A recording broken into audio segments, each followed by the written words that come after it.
Bismillahirrahmanirrahim. Assalamualaikum warahmatullahi wabarakatuh.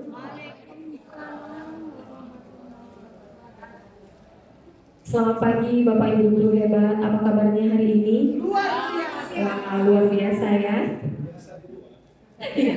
Salam sejahtera untuk kita semua. Puji dan syukur kita ucapkan atas kehadiran Allah Subhanahu wa taala yang telah memberikan kita nikmat kesehatan dan kesempatan sehingga dapat berkumpul di Aula SMA Negeri 1 Tanjung Balai dalam acara diseminasi budaya positif di lingkungan SMA Negeri 1 Tanjung Balai. Tak lupa pula sholawat beriring salam kita hadiahkan kepada junjungan kita Nabi Muhammad SAW. Semoga kita mendapat syafaatnya di akhirat kelak. Amin ya robbal alamin. Yang terhormat Kepala SMA Negeri 1 Tanjung Balai, yaitu Bapak Dedi Ansari SPD MSI, dan yang kami hormati Bapak Ibu guru hebat peserta sosialisasi atau diseminasi pada hari ini. Baiklah, untuk efisiensikan waktu yang ada, langsung saja kita mulai. Yang pertama yaitu arahan dan bimbingan sekaligus membuka acara yaitu oleh Bapak Kepala SMA Negeri 1 Tanjung Balai. Pada Bapak kami persilakan.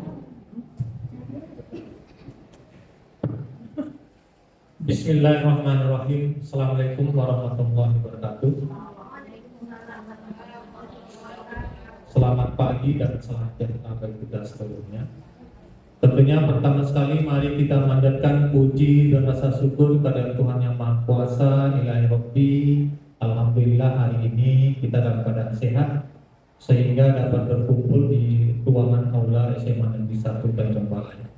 Bagi kita yang seiman, berselawat kita kepada junjungan Rasulullah, mudah-mudahan jauh di akhir nanti kita mendapatkan syafaat. Amin ya rabbal alamin. Salam hormat kami kepada Pak Abdul Majid Matonang SPD dan Ibu Pramanita Marpau SPD selaku narasumber kita pada diseminasi budaya positif di lingkungan SMA Negeri 1 Tanjung Balai dalam rangkaian kegiatan menyelesaikan tugas sehubungan dengan Pak Majid dan Ibu Mita merupakan calon guru penggerak angkatan ke-9. Tepuk tangan dulu untuk Pak Majid dan Ibu Mita. Kemudian yang kami hormati Bapak Ibu guru dan tenaga kependidikan di lingkungan SMA Negeri 1 Tanjung Balai. Hari ini kita mendapatkan sebuah diseminasi berbagi praktik baik dari CGP kita atas nama Pak Abdul Majid dan Ibu Pramanita, sehingga apa yang direncanakan dan yang akan dilaksanakan mereka dalam rangkaian tugas CGP mereka diseminasi budaya positif di lingkungan SMA Negeri Tanjung Balai, kiranya kami sebagai kepala sekolah dan kita sebagai Bapak Ibu guru akan meniru dan mengadopsi nanti kiranya budaya-budaya positif itu kita mudah-mudahan dapat kita terapkan nanti di lingkungan SMA Negeri 1 Tanjung Balai.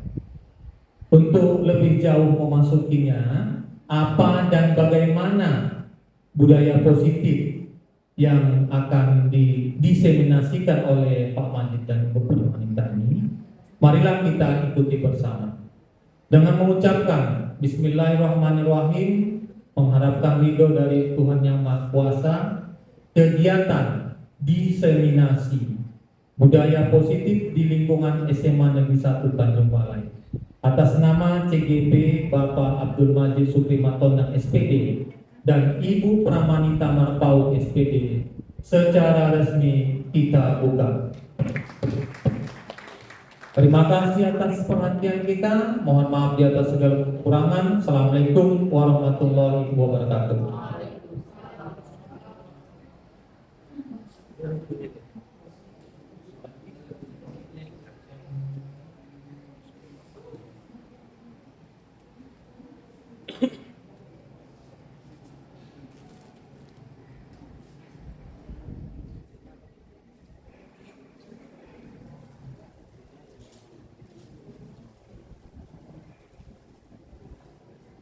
Ya, baik.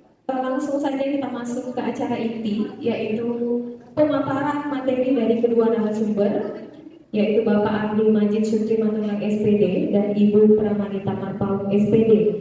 Nah, kedua narasumber ini merupakan calon guru penggerak angkatan 9. Jadi mungkin bisa didahului oleh Bapak Abdul Majid ya Pak ya? Ya, baik, kami persilakan kepada Bapak Abdul Majid.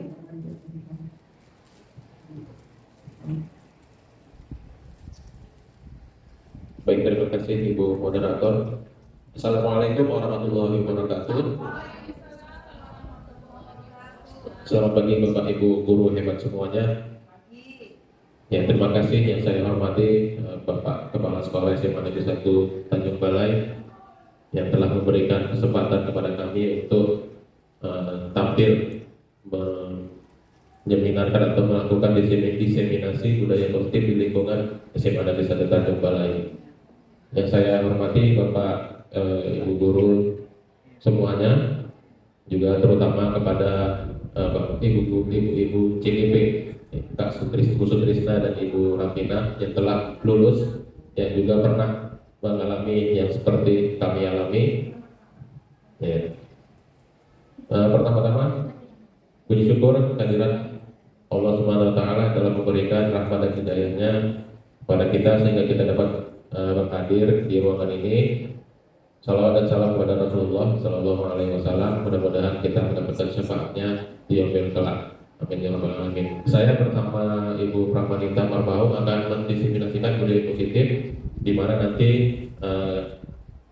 pertama saya akan menyampaikan mengenai perubahan paradigma, stimulus respon, disiplin positif dan keyakinan kelas. Nanti kemudian dilanjutkan oleh Ibu Pramanita mengenai kebutuhan dasar manusia, 5 posisi kontrol guru dan segitiga restitusi. Namun sebelum saya menyampaikan mengenai perubahan paradigma stimulus respon, saya ingin mengajak Bapak Ibu untuk berbagi ide mengenai beberapa pertanyaan yang akan saya tampilkan. Kalau Bapak Ibu punya gadget di sakunya atau di tasnya boleh digunakan, karena kita akan menggunakan Jamboard dan yang akan nanti hasilnya tampil di depan. Kita tolong Pak Monika. Ya, linknya akan saya bagikan di grup Telegram.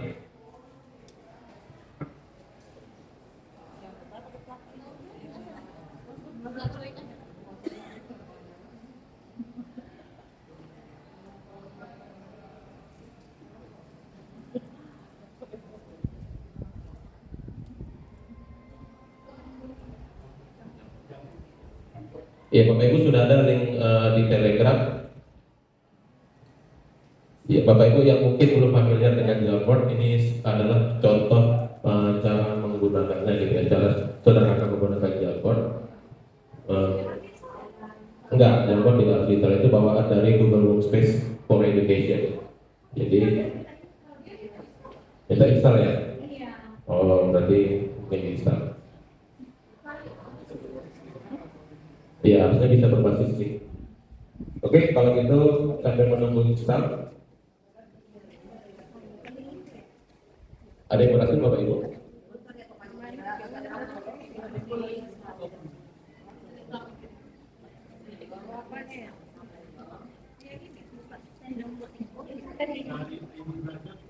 Bisa Pak dari belajar, karena itu adalah satu paket Pak dengan Google Docs, Google Slides, Google Sheet dan lain-lain.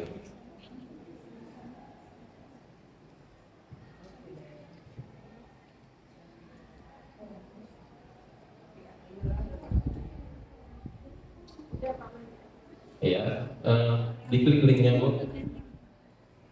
Iya, jadi iya tolong diputar Bu Nita. Ada pertanyaan pertama di situ Bu, bagaimana membentuk disiplin siswa kalau tidak salah ya? Iya, membentuk bagaimana kedisiplinan siswa dibentuk. Ya, saya ingin meminta pendapat Bapak Ibu semua. Bagaimana menurut pendapat Ibu tentang kedisiplinan siswa itu dibentuk? Cara menambahkan jawabannya dengan mengetik atau mengklik di bagian sini atau di HP dia ada tanda tambah di ujung kanan. Itu tambah nanti ambil saja sticky note Bu. Sticky note di ujung kanan bawah. Ya, ada sticky note. Baru boleh diketikkan apakah ide yang ingin Ibu sampaikan atau Bapak sampaikan. Kalau boleh disertakan dengan nama Bapak Ibu semuanya. Kalau di bawah ini bagian poin bawah. Iya. Ini. Ini baik. Tambah sticky note. Di kanan bawah ada sticky note. Pertanyaan pertama, bagaimana kedisiplinan siswa dibentuk? Iya. Kalau boleh saya ingin meminta pendapat Bapak Ibu mengenai kedisiplinan ini, bagaimanakah dibentuk oleh atau kepada siswa? Bagaimana kita membentuk kedisiplinan kepada siswa? Tanda tambah Bu Mayuni, tanda tambah di bawah. Ya, lalu ada sticky note. Ini sudah dijawab untuk kita. Ya.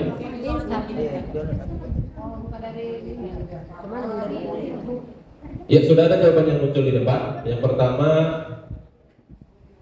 memberikan contoh teladan dan konsisten. Bisa digeser Bu kita? Digeser lagi. Enggak, yang ini jawabannya yang tertimpa. Klik. Ya, sedih. Oke, terima kasih Bapak Ibu yang sudah mencoba memberikan pendapat. Saya mungkin review sebentar ya Bapak Ibu.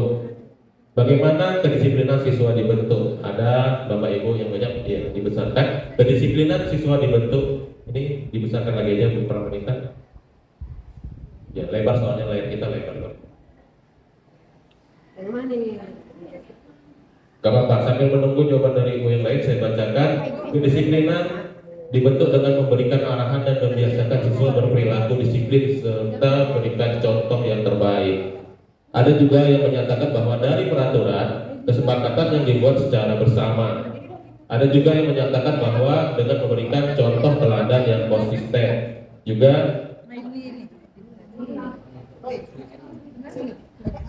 kenapa hilang? Motor Ibaratnya ganti dulu, jadi dia yang baru kita. Unduk. Unduk. Lagi.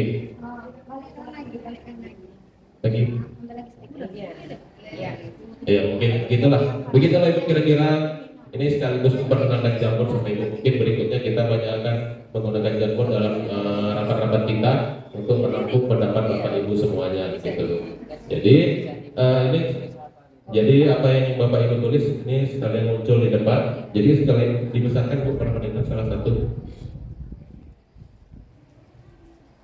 Iya, dengan membiasakan membuat peraturan di awal sebelum memulai pembelajaran. Ini adalah pendapat Bapak Ibu semua. Saya rasa hampir semua kita rutin melakukan ini untuk membentuk kedisiplinan siswa. Tentu tidak ada jawaban yang salah atau jawaban yang kurang tepat gitu. Semua jawaban benar karena itu adalah versi Ibu masing-masing gitu kan, versi Bapak Ibu masing-masing. Oke, pertanyaan yang kedua Bapak Ibu. Apakah setiap pelanggaran peraturan sekolah yang sama akan mendapatkan sanksi atau hukuman yang sama? Menurut Bapak Ibu bagaimana? Apakah pelanggaran yang sama harus mendapat sanksi yang sama begitu? Apakah pelanggaran peraturan sekolah yang sama akan mendapat sanksi yang sama? Misalnya, apakah kalau kita setiap hari terlambat harus SPO gitu? Apakah setiap 3 hari terlambat sanksinya harus SPO gitu? Mungkin kira-kira begitu ya Bapak Ibu. Atau apakah kalau dia terlambat masuk kelas harus dia menunggu 1 jam pelajaran di luar itu? Misalnya Bapak Ibu, tidak semua begitu pastinya. Kalau menurut Bapak Ibu bagaimana? Apakah pelanggaran yang sama mendapatkan sanksi yang sama? Iya, ada jawaban yang masuk. Tidak, tergantung validasi masalah yang dilakukan oleh guru BP. Tentunya ini berkolaborasi ya Bapak Ibu dengan guru BP.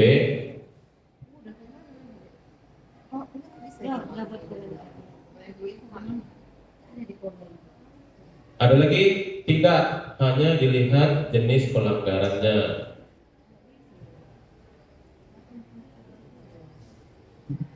Ada juga yang menyatakan tidak juga bisa dengan karena kesepakatan yang berubah dapat memicu ketidakadilan.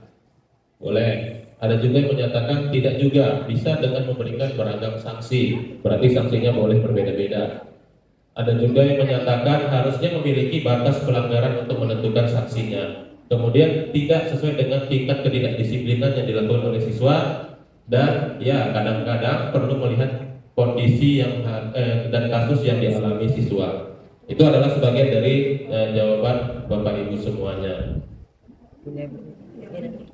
Oke, secara umum ada Bapak Ibu yang setuju bahwa sanksi pelanggarannya harus sama, ada juga yang tidak setuju dengan sanksi pelanggarannya harus sama, tergantung tingkat keparahan mungkin ya, tingkat kesulitan atau keparahan dari kasus yang dilakukan oleh siswa atau peserta didik tersebut. Oke, terima kasih Bapak Ibu atas respon yang baik. Nanti kita di belakang akan ada refleksi menggunakan jamrong lagi nanti dengan Ibu Pramanita. Kita kembali ke materi kita.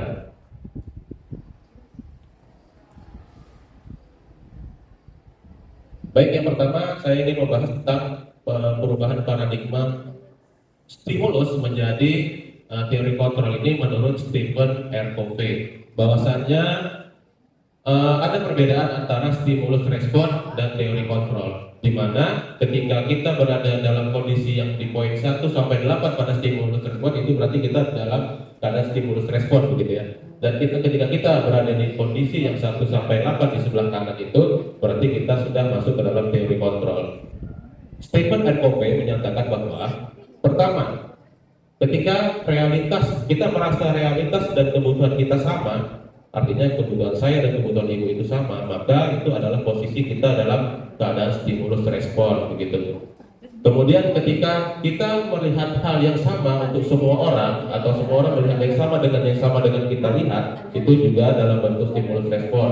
Kemudian stimulus respon itu juga ditandai dengan kita mencoba mengubah orang agar berpandangan sama dengan kita, lalu perilaku buruk dinilai sebagai suatu kesalahan, lalu orang lain bisa mengontrol saya, lalu saya bisa juga mengontrol orang lain, lalu pemaksaan ada saat rujukan gagal, dan yang terakhir model berpikir menang kalah. Itu adalah posisi kita dalam stimulus respon.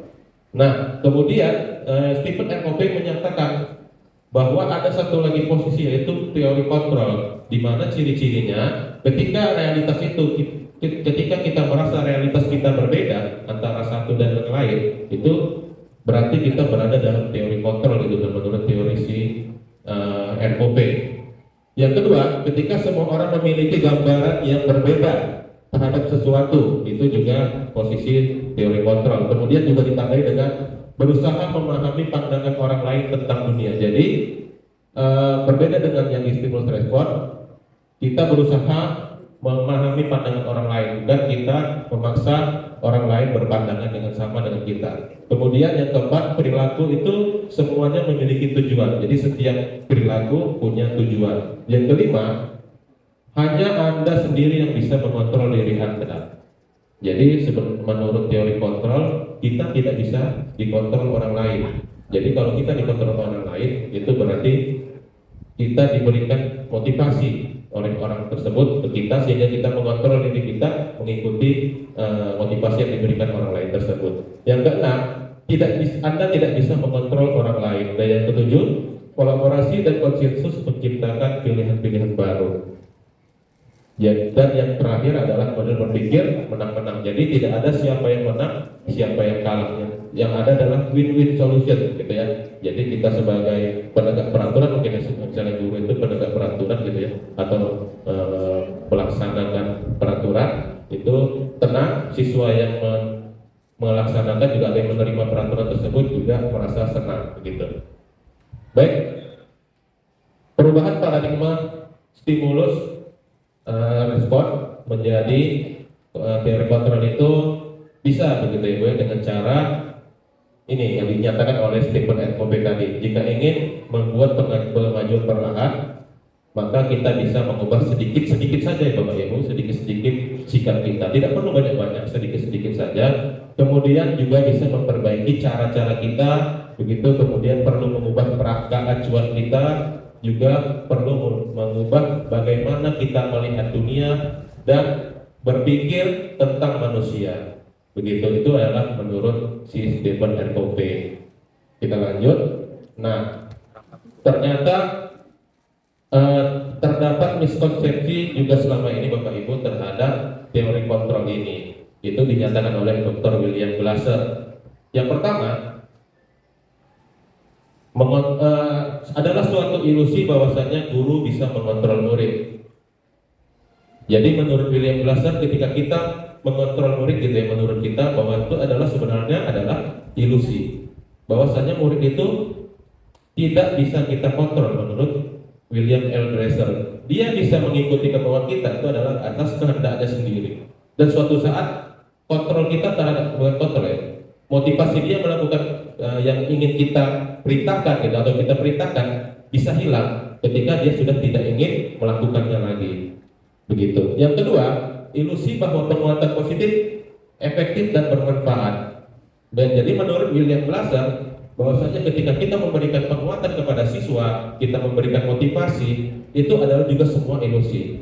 Karena suatu saat motivasi itu tidak bertahan pada siswa tersebut, atau dia hanya bergantung pada motivasi tersebut. Jadi ketika kita tidak memotivasi lagi, maka dia tidak berkeinginan lagi untuk melakukannya. Begitu. Yang ketiga, ilusi bahwa kritik dan membuat merasa bersalah dapat menguatkan. Ya, ini mungkin tidak orang lain ya, saya sendiri juga kadang begitu. Perlu kadang-kadang saya juga sebagai pembuat rasa bersalah. Tujuan saya supaya siswa menyadari kesalahannya. Ternyata menurut William Glasser itu juga merupakan ilusi. Bisa jadi ketika kita membuat siswa itu merasa bersalah, justru bukan menguatkan, malah menjatuhkan mentalnya, begitu. Menurut William Glasser. Dan yang keempat, ilusi bahwa orang dewasa memiliki hak untuk memaksa. Ini teori junior senior mungkin ya Pak Ibu ya. Kita merasa junior, merasa senior, bisa memaksa junior. Bahwasanya itu juga ilusi.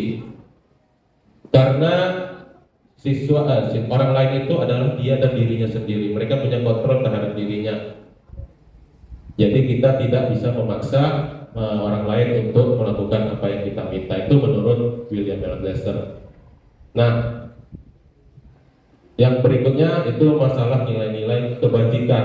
Jadi dalam hal menegakkan peraturan atau disiplin positif itu di sekolah kita ini ada nilai-nilai kebajikan yang bisa kita jadikan acuan. Tentu nilai-nilai kebajikan ini banyak Bapak Ibu, tidak hanya di sini. Ini hanya yang di sebagian dilampirkan oleh beberapa institusi ya gitu ya, atau program gitu kan.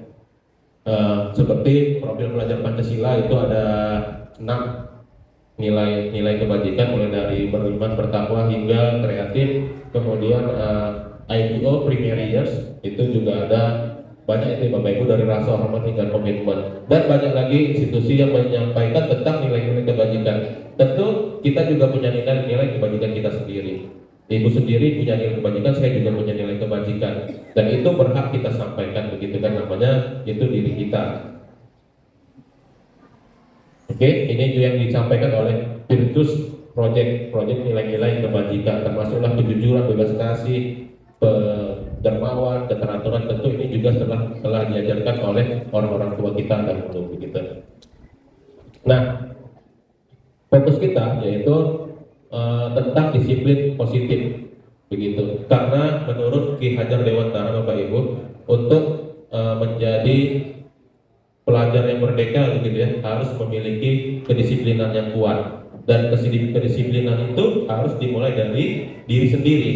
Karena kalau kedisiplinan tidak dimulai dari diri sendiri, maka penguasa wajib mendisiplinkan kita, begitu Bapak Ibu. Dengan cara apa? Dengan membuat peraturan, begitu, supaya bisa tercapai tujuan pendidikan gitu untuk siswa.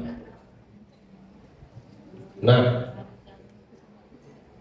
untuk menegakkan disiplinan itu, kalau misalnya siswa itu tidak bisa mendisiplinkan dirinya sendiri, maka kita dalam hal ini kita dalam tanda kutip penguasanya Bapak Ibu ya, membentuk suatu peraturan begitu. Kalau kita bilangnya peraturan, namun bukan kami, mungkin bersama Bapak Ibu nanti yang lain bakal mengalami gitu ya, bahwasanya hukuman peraturan itu sebaiknya diganti begitu Bapak Ibu dengan yang lebih positif.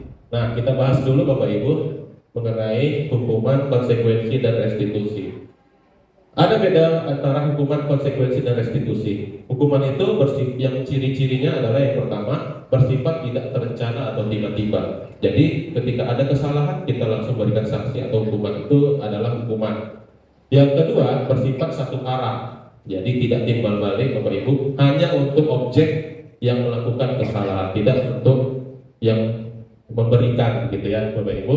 Tidak ada feedbacknya bagi guru atau kita yang memberikan hukuman. Yang ketiga bisa berupa fisik maupun psikis, bisa berupa kata-kata, bisa berupa fisik, mungkin disuruh lari gitu ya Bapak Ibu, atau kita bilang gitu ya, kamu malas, kamu datangnya terlambat, dan lain-lain begitu. Ada juga konsekuensi dalam penegakan disiplin positif. Yang pertama itu ciri-cirinya sudah terencana atau sudah disepakati. Ini juga kita lakukan sepertinya. Kalau terlambat 3 kali akan menerima SPO, itu termasuk konsekuensi Bapak Ibu. Murid tetap dibuat tidak nyaman dalam waktu yang pendek. Ya, itu juga salah satu ciri dari konsekuensi. Dan sikap guru selalu memonitor murid, itu adalah bagian dari konsekuensi. Nah, yang ketiga ini adalah saya juga baru dengar gitu ya, mungkin karena saya mengalami di CGP gitu. Yang ketiga adalah namanya proses restitusi. Restitusi ini kalau secara istilah dia adalah proses mengembalikan suatu kondisi seperti normal lagi. Jadi kalau dalam kasus siswa yang bersalah, setelah melakukan kesalahan dia mungkin merasa bersalah. Setelah dilakukan restitusi kepada siswa itu, dia kembali ke normal lagi sebagai sebagai siswa yang belum melakukan kesalahan. Jadi pada proses restitusi ini ciri-cirinya dia melakukan proses kolaboratif yang mengajarkan murid untuk mencari solusi atas masalah mereka sendiri. Dan yang kedua, membantu murid berpikir tentang orang seperti apa yang mereka inginkan dan bagaimana mereka harus memperlakukan orang lain. Itu adalah ciri dari restitusi. Oke, kita lanjut Ibu. Karena apa kita membahas ini? Karena kita perlu memahami motivasi dari perilaku siswa, terutama ya Bapak Ibu, di mana motivasi itu ada dua, dari intrinsik dan ekstrinsik. Motivasi intrinsik itu motivasi dari dalam diri Bapak Ibu, itu untuk menjadi orang yang mereka inginkan, atau mereka merasa ingin dihargai, atau mereka merasa ingin memiliki apa ya Bu, nilai-nilai mereka sendiri gitu ya, kepercayaan diri mereka sendiri gitu.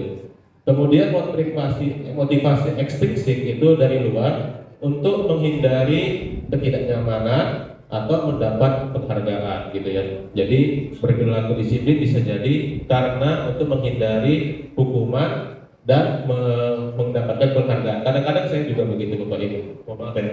Kadang-kadang saya juga begitu untuk menegakkan disiplin diri saya. Kadang-kadang saya harus mengingat peraturan begitu kan. Kalau begini saya nanti akan begini. Kalau begini saya akan begini. Itu motivasi ekstrinsik Bapak Ibu. Oke, kita lanjut. Nah, khusus untuk kelas ataupun boleh juga sekolah, untuk membuat suatu peraturan itu menjadi lebih positif dan tidak menakutkan begitu ya Bapak Ibu kepada siswa itu, maka di sini kita ubah Bapak Ibu, peraturan kelas itu menjadi peraturan sekolah juga boleh, itu menjadi keyakinan kelas atau keyakinan sekolah begitu. Kenapa keyakinan kelas? Kenapa tidak peraturan kelas saja? Maka ada alasannya begitu. Karena apa? Karena keyakinan kelas lebih bersifat abstrak daripada peraturan yang rinci dan konkret. Keyakinan kelas itu lebih umum begitu Bapak Ibu dan lebih mudah dipahami. Yang kedua, keyakinan kelas berupa pernyataan universal. Contoh keyakinan kelas itu yang paling gampang, menghormati orang lain. Habis itu bertanggung jawab terhadap tugas yang diberikan guru, itu dengan contoh keyakinan kelas. Kalau peraturan kelas tidak boleh mencontek selama ujian, itu peraturan kelas. tidak boleh datang terlambat lebih dari 10 menit, itu peraturan sekolah. Kalau keyakinan kelas kira-kira bentuknya datang tepat waktu, gitu Bapak Ibu. Dan yang ketiga, pernyataan keyakinan kelas dibentuk dalam bentuk yang positif. Keyakinan kelas hendaknya tidak terlalu banyak sehingga mudah diingat dan dipahami oleh seluruh warga kelas.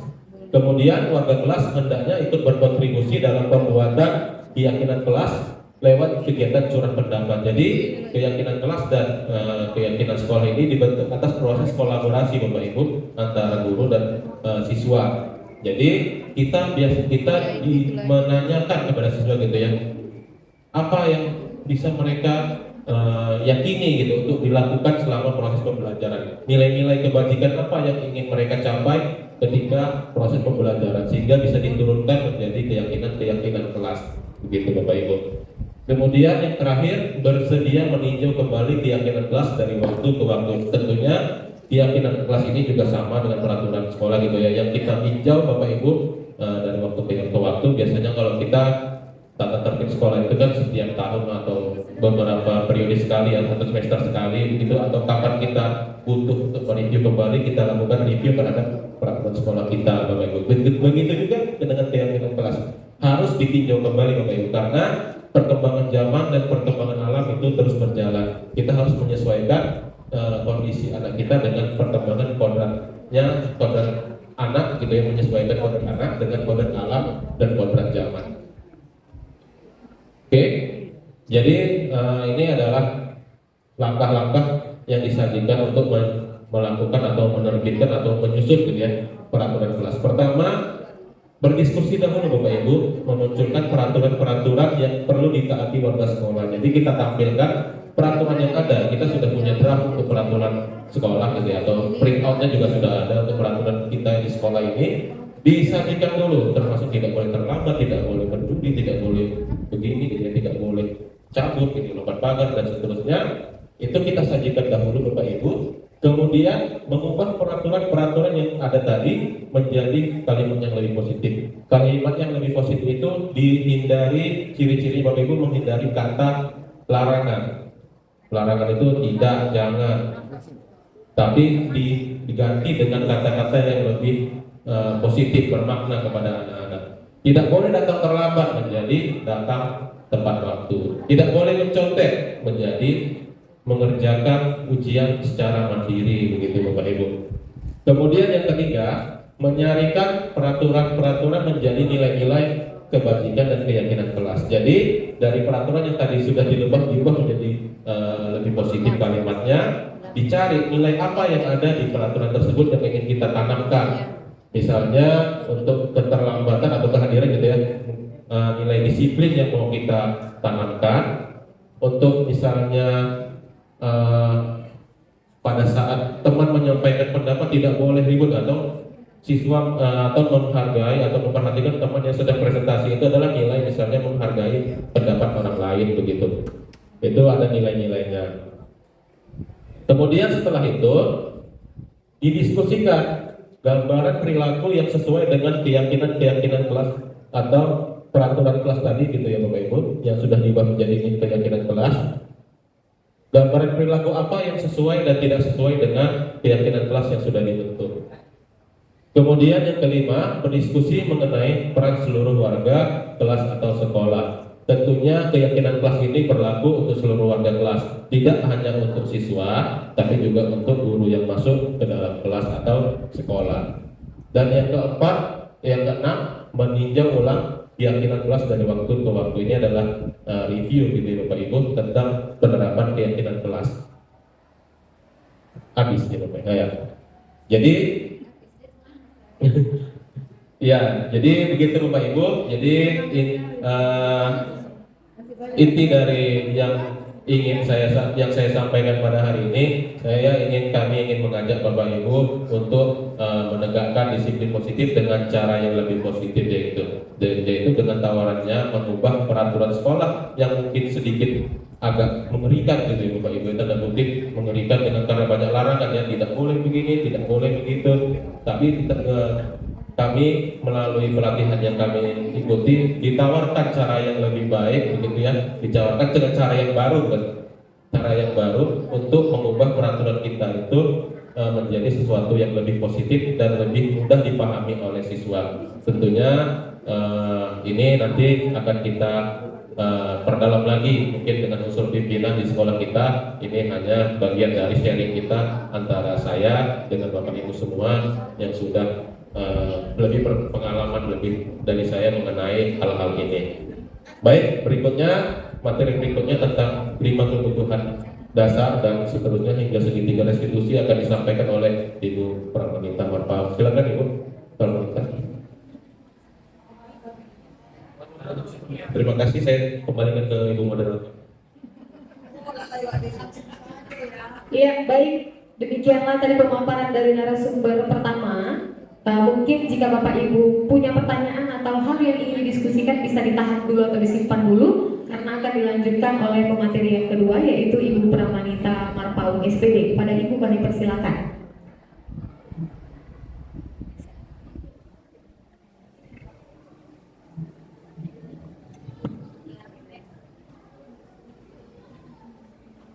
Bismillahirrahmanirrahim. Assalamualaikum warahmatullahi wabarakatuh. Sebelum saya mulai, saya mau mengucapkan terima kasih kepada Bapak Kepala telah memberikan kami kesempatan di sini untuk dapat memaparkan materi kami dari hasil pelatihan guru penggerak. Nah, Bapak Ibu, sebelum saya melanjutkan pemaparan yang telah disampaikan oleh Bapak Abdul Majid, saya ingin mengajak Bapak Ibu untuk ice breaking terlebih dahulu supaya fokusnya kembali, terus berceritanya dengan sama rekan berkurang supaya fokusnya ke saya.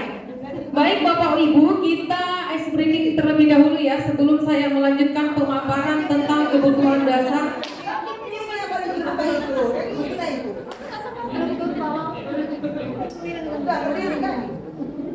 Tidak perlu berdiri, cukup duduk saja, fokus melihat layar, nanti kita akan bergerak.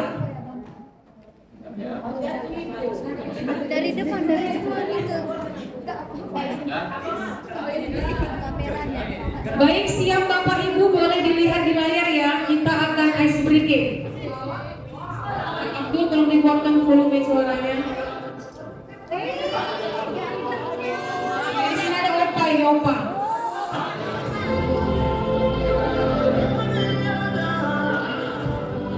Siapkan tangannya ya Bapak Ibu ya. Gerakan tangannya. Iya, ayo.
Oke, terima kasih Bapak Ibu. Beri tepuk tangan untuk kita semua. Baik, ini kita kembali ke pemaparan materi Bapak Ibu terkait dengan budaya positif. Sudah fokus Bapak Ibu, bisa kita kembali ke laptop?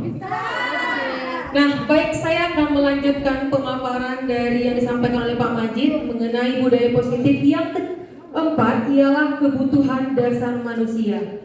Bapak Ibu, yang perlu kita ketahui bahwasanya untuk membangun budaya sekolah yang positif dengan lingkungan yang aman dan lingkungan yang menciptakan peserta didik yang seimbang, kemudian yang berdaya juang, bahagia, salah satu upaya yang dilakukan oleh guru adalah memahami kebutuhan dasar, membentuk, mendasari perilaku manusia. Nah, inilah dasar dari kebutuhan dasar manusia. Menurut William Glasser, ini adalah psikiater dari Amerika Serikat, menyatakan seluruh tindakan manusia memiliki tujuan tertentu. Apa itu Bapak Ibu? Yaitu kebutuhan dasarnya. Baik Bapak Ibu, jika kelima kebutuhan dasar ini terpenuhi, maka peserta didik akan merasa bahagia, kemudian merasa senang. Namun sebaliknya, jika kebutuhan 5 dasar manusia ini tidak terpenuhi, maka murid ataupun manusia akan merasa bosan, jenuh, kecewa, bahkan anak-anak akan melakukan perbuatan yang bertentangan dengan nilai kebajikan dan melanggar peraturan. Nah, ini dia Bapak Ibu kebutuhan dasar manusia. Yang pertama itu adalah kebutuhan bertahan hidup. Misalnya makanan, pakaian, kesehatan, tempat tinggal. Bagaimana peserta didik dapat belajar dengan fokus jika dari rumah sudah lapar, belum sarapan. Makanya kita selalu mengharapkan anak-anak kita sarapan sebelum berangkat ke sekolah. Kemudian kasih sayang dan rasa diterima. Peserta didik mengharapkan rasa kasih sayang dan rasa diterima oleh guru dan teman-temannya. Yang ketiga, penguasaan. Apa di sini Bapak Ibu? Di sini adalah bagaimana keinginan kita dianggap, harga diri, kemudian diakui dan didengar. Yang keempat adalah kebebasan. Nah, di sini bersifat mandiri, dapat mencoba hal baru dan dapat mengendalikan arah dirinya. Dan yang terakhir, kesenangan. Bapak Ibu, manusia ataupun peserta didik membutuhkan kesenangan. Bahkan kita di sini juga membutuhkan yang namanya hidup dengan kesenangan. Inilah 5 kebutuhan dasar manusia. Baik, nah saya lanjut yang kelima, yaitu adalah 5 posisi kontrol. Nah, 5 posisi kontrol ini adalah pendekatan restitusi yang dikembangkan oleh Daine Gasser. Yaitu 5 posisi kontrol ini adalah proses perjalanan bagaimana seorang peserta didik mengenal dirinya. Seperti itu. Nah, jadi ada 5. Yang pertama itu posisi sebagai penghukum. Yang kedua posisi sebagai pembuat merasa bersalah. Kemudian yang ketiga ada posisi sebagai teman, sebagai pemantau, dan yang terakhir posisi sebagai manajer. Nah, Bapak Ibu, kita bersama-sama akan melihat seperti apa 5 posisi kontrol ini. Apakah mungkin kelima ini sudah pernah kita alami? Baik, saya akan paparkan satu persatu. Kita akan mulai dari posisi kontrol sebagai penghukum. Nah, ini ciri-ciri seorang penghukum ini biasanya nadanya tinggi, menunjuk-nunjuk, menghardik, bahkan menggunakan bahasa tubuh mata yang melotot. Biasanya seorang penghukum akan memberikan hukuman verbal ataupun fisik. Contohnya ini. Contohnya Pak Eri.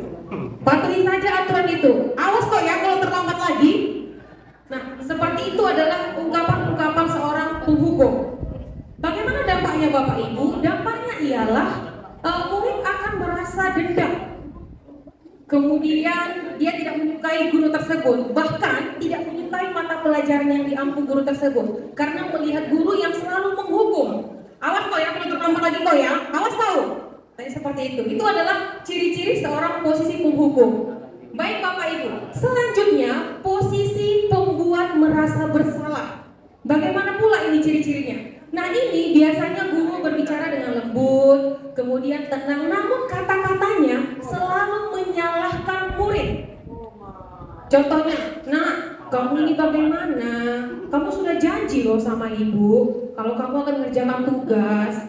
Ibu kecewa loh sama kamu. Nah, itu adalah kalimat-kalimat pembuat merasa bersalah. Dampaknya peserta didik akan merasa gagal. Dia merasa rendah diri. Dia merasa membuat orang kecewa. Ini adalah posisi kontrol guru pembuat merasa bersalah. Mungkin saya juga pernah mengalaminya, atau mungkin Bapak Ibu juga pernah mengalaminya. Selanjutnya, ini adalah posisi kontrol yang ketiga, yaitu berarti Pak, posisi teman. Nah, ini biasanya guru akan bicara ramah. Ya, ayo bantulah demi ibu. Ayo nak, abang udah selesai tugasnya bang? Belum siap, dikerjakan nak ya? Atau perlu ibu bantu? Seperti itu. Nah, ini adalah cenderung bersenda gurau dengan menenangkan suasana. Namun, dampaknya ialah murid akan bergantung pada satu guru. Di sini akan terjadi faktor ketergantungan. Murid tidak akan bisa mandiri. Mengapa? Dia tidak bisa berpikir sendiri. Ini adalah faktor dari guru yang menganggap posisi murid adalah sebagai teman. Selanjutnya adalah posisi pemantau. Ini adalah posisi kontrol yang keempat. Nah, di sini pemantau ini, seorang pemantau akan bersuara datar, tidak emosional, dan mengarahkan murid pada peraturan dan konsekuensi. Nah, seperti ini contohnya. Peraturannya apa? Apa yang telah kamu lakukan? Sanksi apa yang harus kamu terima? Konsekuensinya bagaimana? Ini adalah posisi kontrol sebagai pemantau. Dampaknya bagaimana Bapak Ibu? Murid akan menghitung konsekuensi apa yang telah dilakukannya dan dia tidak melihat dari nilai kebajikannya. Kemudian apalagi tidak sepenuhnya mandiri. Dia akan melaksanakan konsekuensi tersebut dikarenakan dia mengetahui bahwa dia melanggar peraturan. Bahkan jika tidak dipantau, dia tidak akan mengerjakannya. Contoh, terlambat dikarenakan 7.30 kita masuk, dia datang 7.35 terlambat, terus kita hukum menyapu, membersihkan halaman. Jika tidak kita pantau, dia akan pergi kemana-mana. Dia santai pura-pura sapu. Nah, kita harus memantau karena dia tahu itu konsekuensinya kalau terlambat dihukum. Itulah dia ciri-ciri dari posisi pemantau. Dan yang terakhir adalah posisi manajer. Bapak Ibu, posisi manajer ini adalah posisi yang disarankan untuk kita Bapak Ibu agar membentuk karakter anak yang mandiri, tanggung jawab akan kesadaran dirinya. Kenapa seperti itu? Karena pada posisi manajer di sini guru akan bersikap netral. Kemudian dia tidak emosional, bernada datar, namun tercipta identitas positif pada anak. Dia akan mengetahui tanggung jawabnya, kesalahannya, dan bersikap mandirinya. Guru akan tulus mengajukan pertanyaan-pertanyaan yang bermakna. Contoh, apa yang kamu yakini dari keyakinan kelas? Kira-kira dari keyakinan kelas yang telah kita sepakati, adakah yang tidak sesuai dengan kamu? Kita tanyakan balik dengan anak. Itu adalah cara kita membuka pikiran anak. Apa yang terjadi dengan dia? Kesalahan apa yang telah dilakukannya? Dan dampaknya murid akan mandiri, percaya diri, dan dapat menyelesaikan masalah. Bapak Ibu, inilah 5 posisi kontrol. Jujur saya juga pernah melakukan penghubung, teman, dan sebagainya. Dan kami baru mendengar ini dari pelatihan guru penggerak bahwasanya ada posisi sebagai manajer. Selanjutnya, nah di sini saya akan memberikan kasus. Silakan Bapak Ibu menentukan ini termasuk posisi kontrol apa. Baik, yang pertama, awas kamu ya. Sekali lagi kamu terlambat, ibu panggil omak kamu. Ini sosio-kultural ya, ini pakai bahasa lebar. Iya, benar. Ini adalah posisi penghukum. Beri tepuk tangan untuk kita semua. Baik, selanjutnya. Ini ada, boleh saya pinjam mic ya Pak? Boleh, ini Apri, Pak Faisal.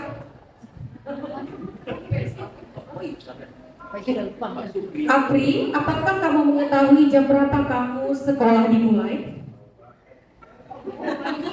Bu ya Pak? Tahu jam 7.30. Iya, jadi kamu terlambat. Kira-kira bagaimana kamu akan memperbaiki masalah ini? Saya bisa menanyakan teman saya Bu untuk mengejar tugas yang penting kan? Baik, itu bisa dilakukan. Apakah besok akan ada masalah untuk kamu agar bisa hadir tepat waktu di sekolah? Tidak Bu, saya bisa hadir tepat waktu. Baik, saya hargai usahamu untuk memperbaiki diri. Termasuk apa ini Bapak Ibu? Iya, manajer. Di sini dia menanyakan langsung ke anaknya dan anaknya menyadari kesalahannya. Baik Pak, lanjut. Oke, di sini ada posisi kontrol. Andri, ayolah. Bagaimana kamu ini? Kemarin kamu sudah janji ke Bapak kan? Kenapa terlambat lagi? Sambil tertawa ringan. Ya sudah, tidak apa-apa. Duduk dulu sana. Nanti Pak Guru bantu kamu ini. Iya, teman. Sambil tertawa, dia sambil menghangatkan suasana dengan masalah yang dihadapi anak. Selanjutnya, nah di sini ada Adi, boleh saya Pak Jondri ya, gantian. Oh, Pak Herman. Oh, Pak Herman. Oh, segar. Sungguh. Ibu muridnya. Bapak gurunya, anak saya muridnya Pak. Orangnya tadi kamu Oke, Pak. Kamu dua lah langsung. Iya, berdiri lah. Boleh Pak, berdiri Pak. Pak Sukri dulu, Sukri. Ada bang. Sedikit dulu, sedikit dulu. Sedang mau gilo-gilo kan. Belum Pak, menghadap sini. Iya, biar terimbas dia. Iya, Pak. Ayo Pak Sukri. Kepala di doang. Adi, tahukah kamu jam berapa kita memulai? Tahu, Pak. Semua malas gitu. Semua mengantuk ini, Pak. Serius ini Pak Erik, berarti nggak? Iya. Kita kayak gitu lah kalau bilang gitu. Kamu terlambat 15 menit. Apakah kamu sudah mengerti konsekuensi yang harus dilakukan bila terlambat? Paham, Pak.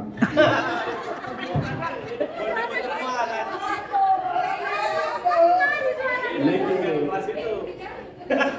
Saya baik budi memang dari dulu. Bang. Saya harus tinggal kelas pada apa ya? Saya harus tinggal kelas pada jam istirahat nanti dan mengerjakan tugas. Ketinggalan saya. Begini, mengerjakan tugas ketertinggalan saya. Ya benar. Nanti kamu saat jam istirahat harus tinggal di kelas untuk menyelesaikan tugas yang tertinggal tadi. Saya tunggu. Baik Bapak Ibu. Boleh sambil makan bakwan, Pak. Boleh. Ayo Pak Sukri. Terima kasih Pak Herman, terima kasih Pak Faisal. Bapak Ibu ini termasuk posisi kontrol apa?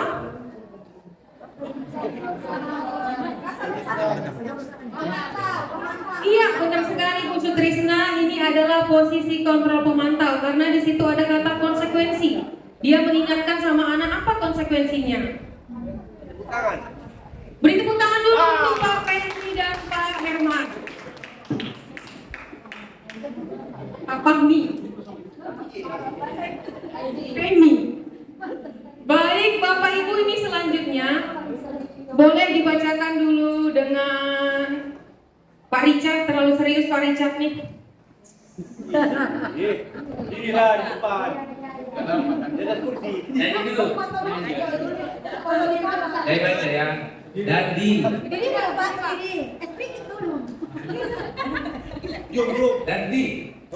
Kamu ini bagaimana ya? Kau sudah berjanji dengan ibu. Kalau sudah berjanji dengan bapak tidak akan terlambat lagi. Tapi kenapa ya? Senang sekali mengecewakan bapak. Apa benar-benar kecewa sekali?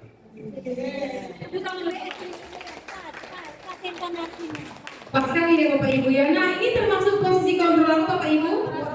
Iya, pembuat rasa bersalah. Kamu kenapa ya senang sekali mengecewakan ibu? Ya benar sekali Bapak Ibu.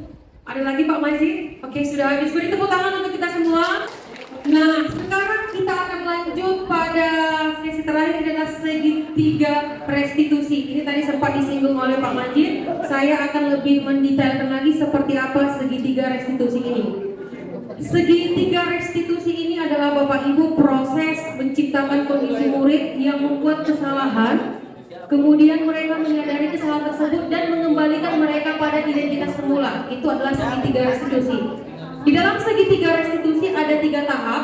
Yang pertama menstabilkan identitas, kemudian yang kedua validasi tindakan yang salah, dan yang ketiga menanyakan keyakinan kelas. Baik, kita akan lihat satu persatu seperti apa tindakan segitiga restitusi. Yang pertama menstabilkan identitas. Nah, di sini membuat kesalahan merupakan bagian dari proses pembelajaran. Nah, kita mengembalikan anak dari awalnya kenapa dia salah. Maka ada pernyataan tidak ada manusia sempurna. Kita tidak langsung menjudge dia kamu salah. Tidak seperti itu. Coba kita menstabilkan dulu permasalahan yang dihadapi anak seperti itu. Kemudian berbuat salah itu wajar. Nah, ini adalah pernyataan-pernyataan pada menstabilkan identitas. Yang kedua, validasi tindakan yang salah. Nah, kita memvalidasi tindakan yang salah terhadap apa yang telah dilakukan anak. Setiap perilaku berupaya memenuhi satu kebutuhan tertentu. Contohnya, kamu pasti punya alasan kenapa kamu berbuat salah. Kamu pasti punya alasan kenapa kamu terlambat datang. Jadi kita tidak langsung, kenapa kamu terlambat? Tidak langsung seperti itu. Coba kita validasi dulu apa permasalahan anak, maka dia bisa melakukan kesalahan.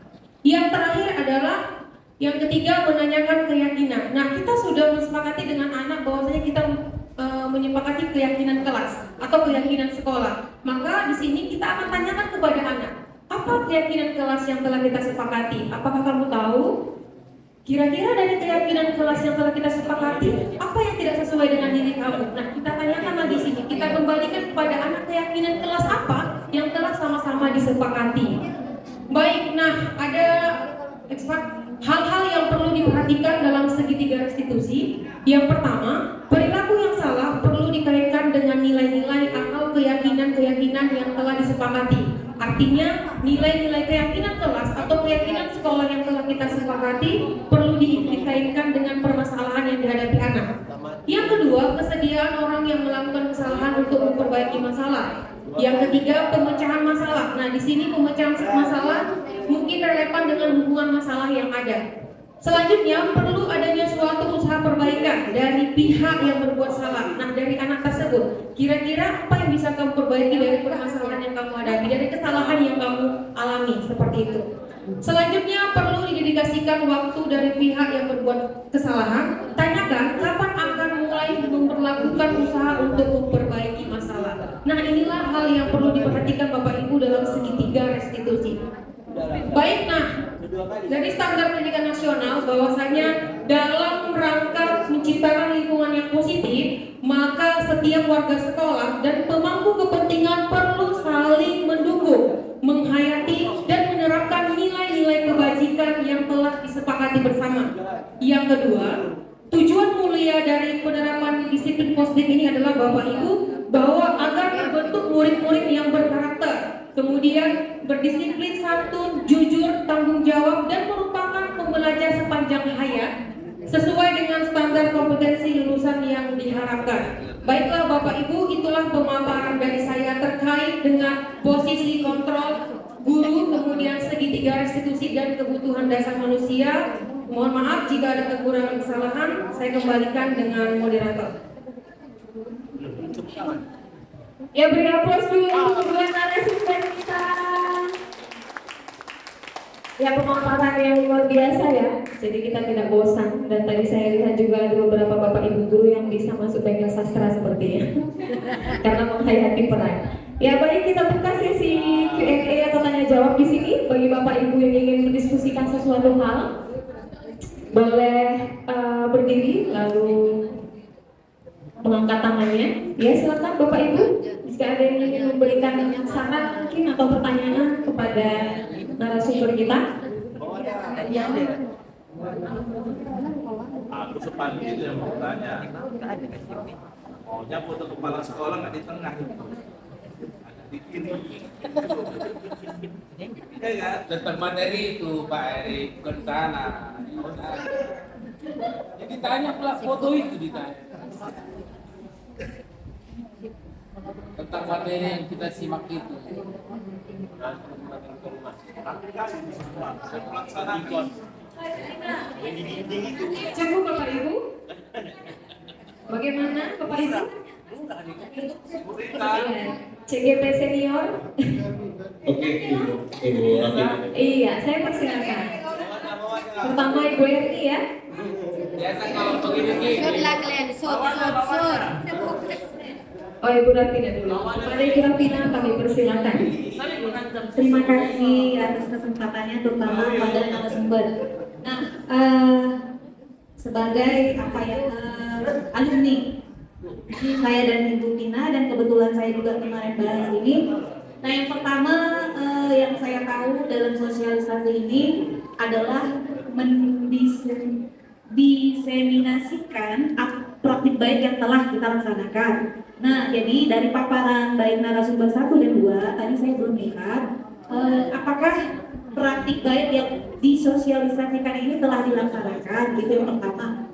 Kedua, dan juga tadi paparan menurut William ya, Pak Abdul ya. Nah, saya mau mendengar kira-kira bagaimana pandangan Bapak Abdul, karena dari tadi saya lihat hanya memaparkan pendapat William. Menurut Bapak Abdul sendiri, bagaimana dengan pendapat-pendapat beliau itu tentang menambah kualitas kita sebagai guru terutama dalam melakukan hal-hal budaya positif di sekolah ini, gitu ya Pak ya. Berikut lagi untuk terkait disiplin tadi ya, saya terlambat memberikan pertanyaan ya, pendapat ya tentang bagaimana memberikan atau mewujudkan praktik baik terkait disiplin kepada anak. Kalau saya saran yang pertama adalah kita pribadi mendisiplinkan diri kita dulu sendiri sebagai guru. Nah, dengan adanya disiplin yang kita lakukan, maka ini akan menjadi contoh real kepada anak, sehingga ketika anak melakukan hal yang tidak disiplin, kita bisa langsung memberikan gambaran, coba kamu lihat kira-kira bapak pernah nggak atau ibu pernah nggak. Nah, jadi ibu atau bapak aja sangat menjaga situasi disiplin ini. Bagaimana dengan kamu yang masih panjang lagi perjalanannya. Nah, begitu, itu contoh sederhananya. Kalau memang sudah ada praktik baik yang dilakukan dari pemaparan tadi, bolehlah sedikit dikasih gambarannya. Mungkin itu aja, terima kasih. Ya, dijawab langsung Pak Majid. Ada lagi Bapak Ibu? Sepertinya tadi ada. Jawab langsung aja. Iya, boleh. Silakan Bapak. Baik, terima kasih Ibu Rabina Simatupang SPD yang merupakan suhu dalam dunia per-CGP kami bersama Ibu Sutrisna. Ya, tentunya Bapak Ibu, tidak hanya saya ingin menanggapi yang pertama ya Ibu Rabina, masalah praktik baik. Tidak hanya saya, kita semua di sini pasti pernah melaksanakan praktik baik. Cuma kekurangan kita Bapak Ibu lupa mendokumentasikan. Kita lupa mendokumentasikan. Ternyata dalam pelatihan yang kami laksanakan, dokumentasi itu penting. Jadi ketika kami menghadapi masalah begini, oh ini sudah kami lakukan, cuma tidak ada dokumentasinya. Mungkin karena sifatnya aksidental begitu ya. Ketika terjadi baru dilakukan begitu kan, tidak direncanakan, jadi tidak ada dokumentasinya. Namun Ibu Rabina, kami sudah membuat dokumentasi untuk segitiga restitusi Ibu, untuk penerapan segitiga restitusi bersama siswa. Boleh ditayangkan Ibu Pramadita? Saya rasa ini merupakan salah satu contoh praktik baik yang kami lakukan di sekolah. Ini adalah contoh dari Ibu Pramadita Manfaat, juga ada contoh dari saya.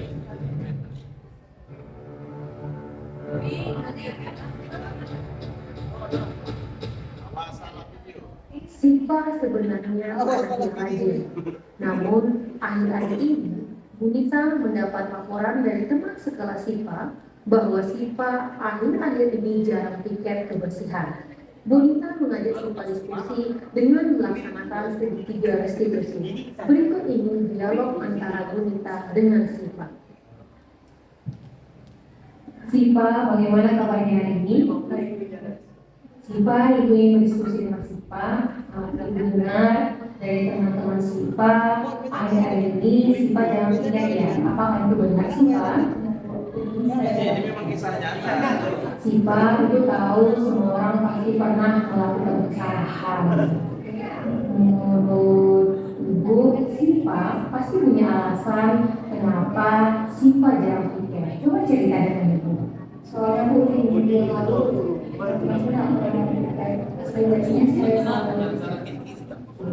SIPA tahu dengan evaluasi yang telah kita sepakati. Menurut SIPA, adakah keyakinan kelas yang tidak sesuai dengan SIPA?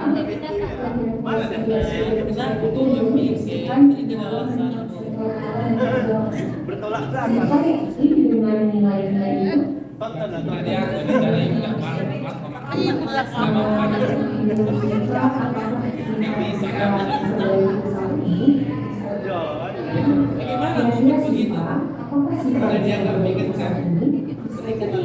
Jika bisa SIPA memperbaiki masalah ini nantinya, SIPA akan menjadi seperti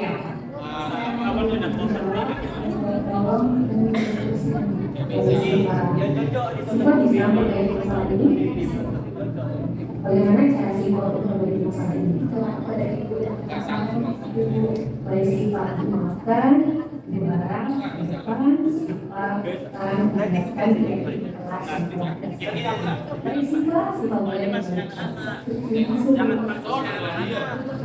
Baik, terima kasih Ibu Pramita. Ibu Rabina itu adalah contoh yang sudah kami dokumentasikan. Tentunya banyak praktik baik yang kita lakukan. Tidak hanya ini adalah yang sedikit panjang ya Bapak Ibu. Praktik baik itu, budaya positif itu mulai dari hal-hal kecil juga bisa dikatakan budaya positif gitu ya. Kita datang tepat waktu itu budaya positif. Kita menyambut siswa dengan senyum itu budaya positif. Kita melaksanakan kegiatan pembelajaran dengan baik itu juga budaya positif. Ya, ini hanya contoh dari dokumentasi saja Bapak Ibu. Dan kebanyakan kita lupa mendokumentasikan dari praktik baik yang kita lakukan. Begitu Ibu Rabina. Yang kedua, pertanyaan Ibu Rabina mengenai disiplin ya, Ibu ya. Disiplin, bagaimana pandangan saya tentang disiplin. Ya, saya banyak mengemukakan teori yang tadi itu untuk mendasarkan apa yang saya sampaikan Bapak Ibu Rabina. Jadi ya, menurut saya pribadi, hal-hal yang saya dapatkan dari pelatihan itu membuka cara pandang saya yang lain begitu Ibu terhadap bagaimana membuat atau membudayakan budaya positif di sekolah kita, juga menegakkan disiplin positif di sekolah kita. Karena tadi seperti yang saya bilang Ibu Rabina, bahwasanya menurut Ki Hajar Dewantara, saya mendasarkan lagi ke yang Ki Hajar Dewantara sampaikan, kalau kita ingin menjadi pelajar yang merdeka begitu kira-kira Ibu, kita perlu memiliki disiplin yang kuat. Disiplin yang kuat itu harus dimulai dari diri, karena kalau dari diri kita tidak disiplin, maka penguasa itu dalam hal ini mungkin sekolah dan pemerintah itu akan membuat peraturan yang kita buat tadi atau kita sepakati atau kita sharing menjadi keyakinan yang perlu dibuat untuk mendisiplinkan kita begitu.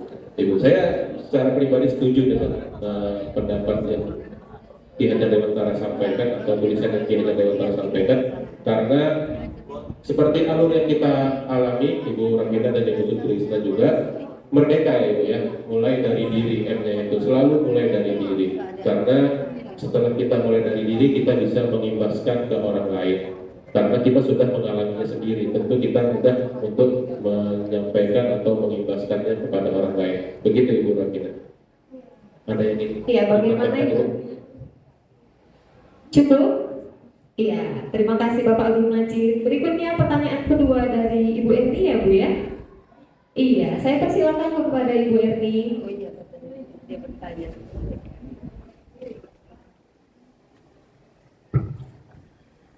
Terima kasih kepada Pak Majid dan Bu Gita ya, yang luar biasa ya, dan para peserta juga yang luar biasa. Tepuk tangan dulu dong untuk kita semua. Dan tentunya kepada yang selalu mendukung ya kan. Oke, pertanyaan saya ini pertanyaan yang sangat sederhana, jangan ditertawakan ya. Ya, saya masih kurang paham sebetulnya apa itu diseminasi. Itu aja ya. Baru ada lagi tentang kata berkeyakinan. Saya sepertinya persepsinya agak berbeda di awal ya. Berkeyakinan. Yang selama ini kita pahami tentang berkeyakinan itu berbeda ya. Tapi ini ada dipelajari. Itulah perubahan mungkin ya. Kemudian dan saya lihat memang ini bagus sekali ya, membentuk karakter. Tadi saya bertanya, ini prioritasnya kemana? Ternyata di akhir telah terjawab. Nampaknya ya, kalau saya tidak salah. Ini diprioritaskan kepada siswa, ya, kalau tidak salah. Tadinya saya memang di awal mengapa kemana diprioritaskan? Karena saya juga berharap pelajar dan pengajar juga merupakan prioritas. Karena ini sangat luar biasa, mengarah kepada berpikir besar, berpikir positif, membentuk karakter yang kuat sesuai dengan visi dan misi SMA Negeri 1 Tanjung Priok. Terima kasih. Ya, terima kasih Bu Erni atas pertanyaannya, akan dijawab langsung oleh Ibu Pramita. Baik Ibu Erni, terima kasih untuk pertanyaannya. Jadi maksud dari diseminasi ini adalah kami menyebarluaskan, kami mengimbaskan apa yang kami dapat dari pelatihan program guru penggerak. Jadi terkait materi kami tentang budaya positif, kami harus menyampaikan kepada Bapak Ibu di lingkungan SMA Negeri 1 bahwasanya budaya positif itu penting di sekolah. Itu yang pertama Bapak. Itu yang pertama Bu Erni. Yang kedua, mengapa keyakinan seperti itu? Kenapa tidak peraturan? Mungkin begitu ya Bapak, ya Bu Erni ya. Keyakinan ini artinya berasal dari diri kita. Percaya? Iya. Iya benar. Nah jadi ini perubahan memang dari pembelajaran Ki Hajar Dewantara bahwasanya anak dituntut untuk meyakini bahwasanya sesuatu hal itu penting.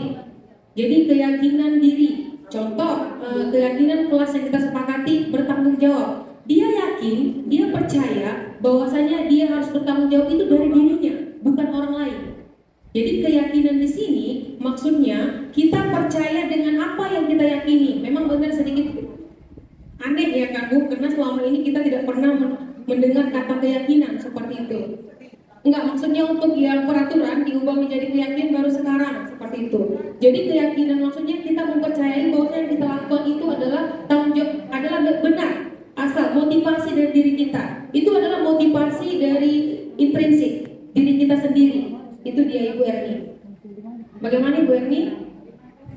Iya, terima kasih atas jawabannya Ibu Pramanita. Baik, kami buka sesi kedua. Jika ada Bapak Ibu yang ingin bertanya atau memberikan tanggapan kepada Ibu Dewi Purnamasari, kami persilakan Bu. Terima kasih kepada moderator. Assalamualaikum warahmatullahi wabarakatuh. Ini pihak budaya positif ini ada di PNM kita. Kemudian di aksi nyata itu ada mengenai keyakinan kelas, satu lagi segitiga restitusi. Kebetulan saya sudah menyelesaikan budaya positif di PNM. Saya mengambil keyakinan kelas. Sekedar informasi saja kepada para pemateri dari CGP bahwa keyakinan kelas itu tidak selamanya harus peraturan yang harus kita tetapkan di sekolah, di kelas. Berdasarkan dari PNM itu, karena di situ ada bahwa dari keyakinan kelas itu selain peraturan ada pengembangan diri kepada anak. Jadi apa pengembangan diri mereka yang diyakini di kelas itu? Misalkan untuk anak kelas 12, misalkan setelah tamat dari SMA Negeri 1 Tanjung Balai ini, apa keyakinan mereka? Bisa menjadi orang yang berguna dan bla bla bla banyak. Jadi nanti perlu juga dikembangkan bahwa keyakinan kelas itu tidak hanya peraturan di dalam kelas itu saja, harus ada pengembangan hal yang lain supaya yang belum pernah mengerti apa itu budaya positif di lingkungan sekolah tidak hanya harus membuat bahwa di lokal itu harus ada peraturan dan peraturan. Jadi harus ada dibuat juga paradigma baru bahwa keyakinan kelas itu bisa dibuat dalam bentuk pengembangan diri untuk tingkat anak-anak di kelas 12 atau motivasi untuk anak-anak di kelas 10 apa kira-kira yang mau ditunjukkannya prestasinya di SMA Negeri 1 Tanjung Balai. Itu saja yang bisa saya sarankan kepada para pemateri, mudah-mudahan bermanfaat untuk kita semua. Saya ucapkan terima kasih. Wassalamualaikum warahmatullahi wabarakatuh. Terima kasih atas pertanyaannya atau sarannya Ibu Dewi. Selanjutnya Memrita ya? Iya, kepada Memrita kami persilakan Mem.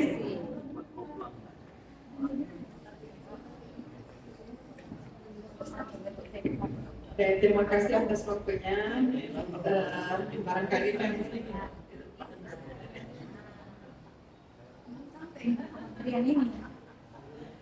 terima kasih atas waktunya.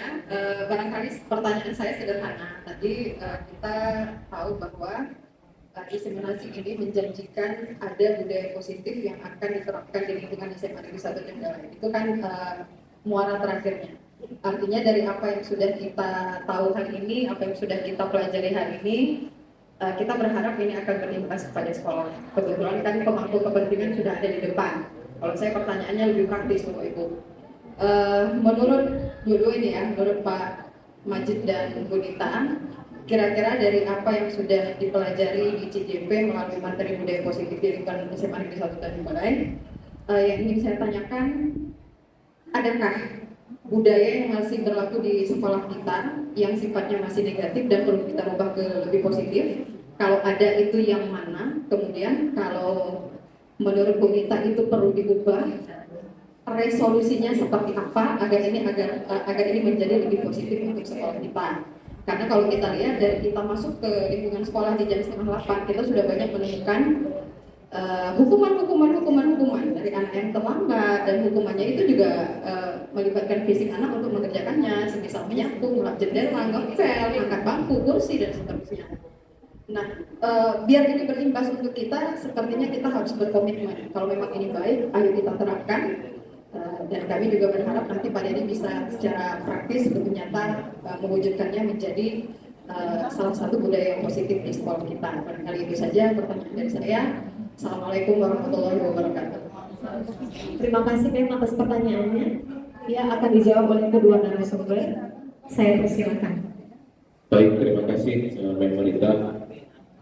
Mengenai budaya negatif begitu ya, menurut saya masih ada nggak ya masih terjadi di sekolah kita? Mem menyoroti masalah hukuman begitu ya. Itu sekilas kalau kita lihat peraturan sekolah, kalau merujuk dari materi yang disajikan hari ini, masih ada beberapa yang masih menggunakan kalimat larangan begitu Mem. Tidak boleh begini, tidak boleh mencontek begitu kan Mem. Terus sudah ada hukuman atau konsekuensi yang sudah ditentukan. Kalau nanti terlambat 3 hari itu mendapatkan SPO. Ya, itu adalah yang sudah kita alami atau sedang terjadi selama ini. Jadi dalam diseminasi hari ini menyampaikan ide begitu Mem, bahwasanya boleh, apakah tidak boleh lagi menyapu begitu kan? Boleh begitu, menurut saya boleh Mem, tapi atas dasar kolaborasi, artinya kesepakatan bersama antara guru dan siswa. Apa keyakinan yang kita yakini? Kalau kita tidak, kita harus tepat waktu. Bagaimana kamu supaya menyelesaikan ini? Ya udah Pak, saya nyapu aja hari ini. Kalau memang dia merasa yakin dengan menyapu dia akan hadir besok tepat waktu, saya rasa itu tidak masalah Mem. Tapi yang diperbaiki adalah prosesnya begitu Mem, bukan apa hukumannya, apa itunya, tapi prosesnya itu dengan proses yang lebih kolaboratif, yang lebih mengajak siswa untuk berdiskusi supaya muncul keyakinan dalam dirinya bahwasanya dari dirinya lah dia harus mulai mendisiplinkan diri, tidak perlu nunggu dari luar begitu Mem. Itu menurut pendapat saya. Mungkin ada pendapat dari Ibu Pramanita. Baik, terima kasih. Sebelumnya saya mengucapkan terima kasih kepada Ibu Dewi telah memberikan saran kepada kami. Nanti setelah ini kami akan menambahkan terkait dengan keyakinan dan pengembangan diri pada siswa. Nah, untuk Mem, ya benar sekali Mem, saya sependapat dengan Pak Abdul Majid. Seperti di sekolah kita ini masih fokus pada konsekuensi aturan. Contoh saja, kalau terlambat 3 kali di SPO, seperti itu panggil orang tua, itu kan konsekuensi. Nah, kalau bisa pros ini ke depan kita tidak lanjut, jangan lagi seperti itu. Itu aja sih Mem dari saya.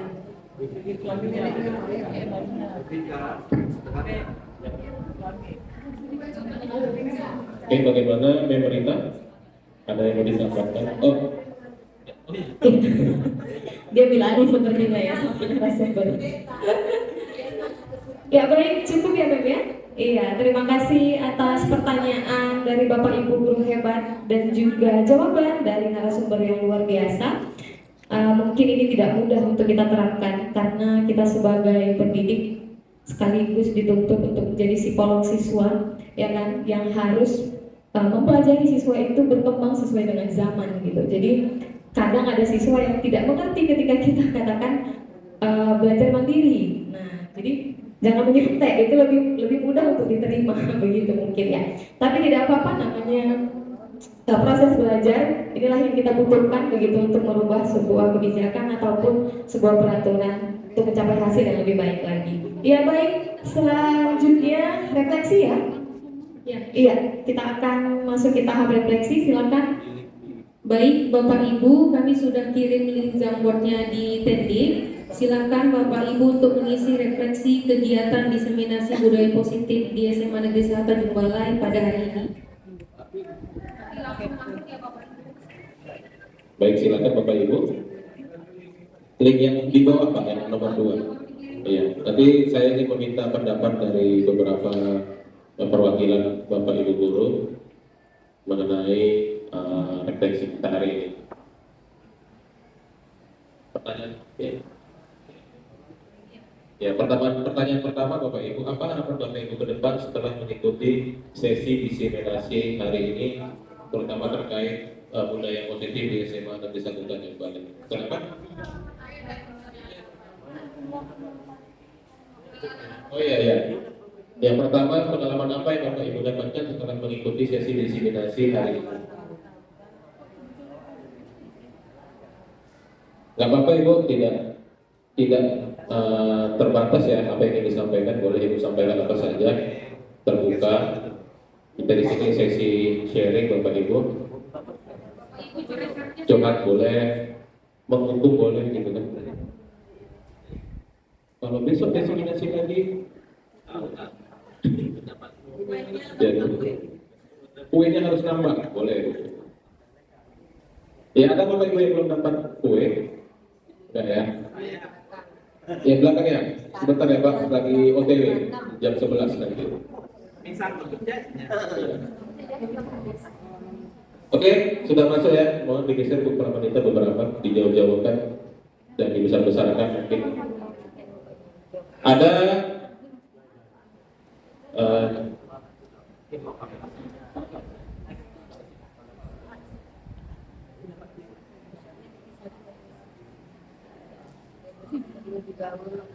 Oke, disilakan Ibu Pramanita.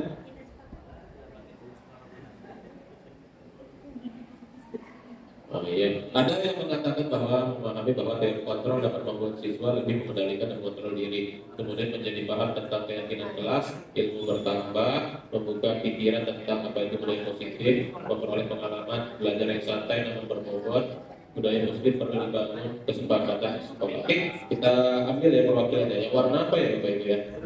Warna hijau dulu ya. Siapa yang warna hijau Bapak Ibu? Yang menulis dengan latar warna hijau. Ada 2 ya? Oh, ada 1. Memperoleh pengalaman belajar yang santai namun berbobot. Oke, Sir Fahmi. Boleh Sir Fahmi minta pendapatnya?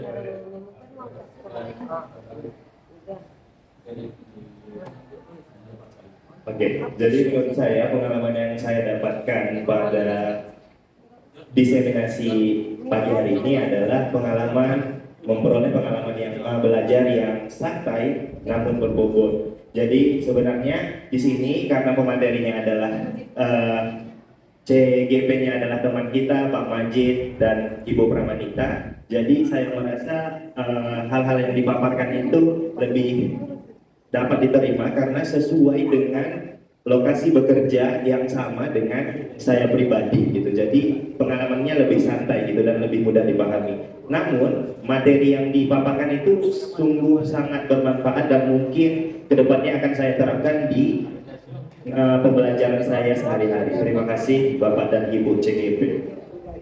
Baik, terima kasih Sir Fahmi. Satu orang lagi Bapak Ibu. Satu orang lagi. Yang warna merah mungkin ya. Yang warna merah yang di jalan-jalan ini, yang jalan-jalan. Pengalaman lebih paham tentang teori kontrol. Oh ini siapa Bu Yuni? Bu Yuni. Oh itu nggak apa-apa, sekalian aja baiknya Bu. Tidak usah di stikiman lagi, langsung di mic langsung. Ya, tak bantu dengan Pak Bu Yuni angkatan 11 Pak. Angkatan 10. Ya, calon CGP angkatan 10. Hari Senin ya Bu ya, ujiannya kan. Kita doakan ya Bapak Ibu. Hari Senin Bu Mayuni akan ujian seleksi mengajar Bu. Lalu kemudian dilanjutkan dengan wawancara.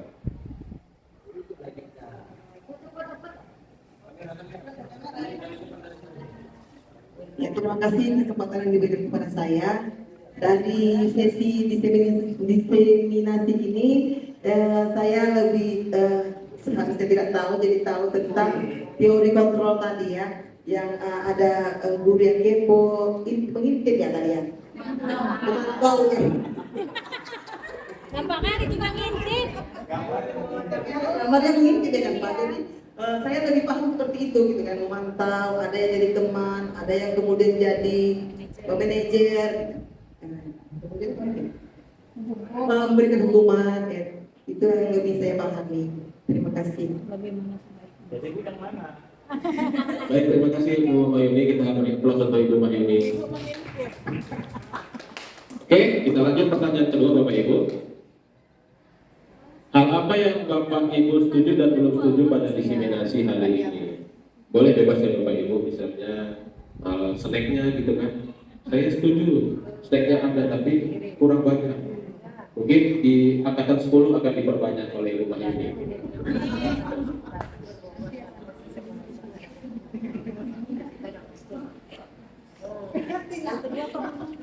Oke, semuanya setuju. Tambah es bikinnya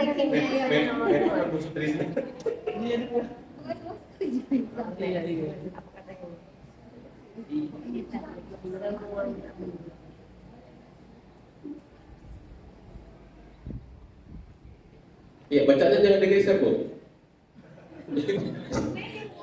Jangan dimerek-merek bacanya, Bu. Kayak kerjaan siapa itu? Ya, bebas ya Bu, boleh dicoret-coret boleh Bu layarnya, nanti dihapus sama Ibu Pramanita. Pokoknya kita sama-sama belajar Bapak Ibu. Yang di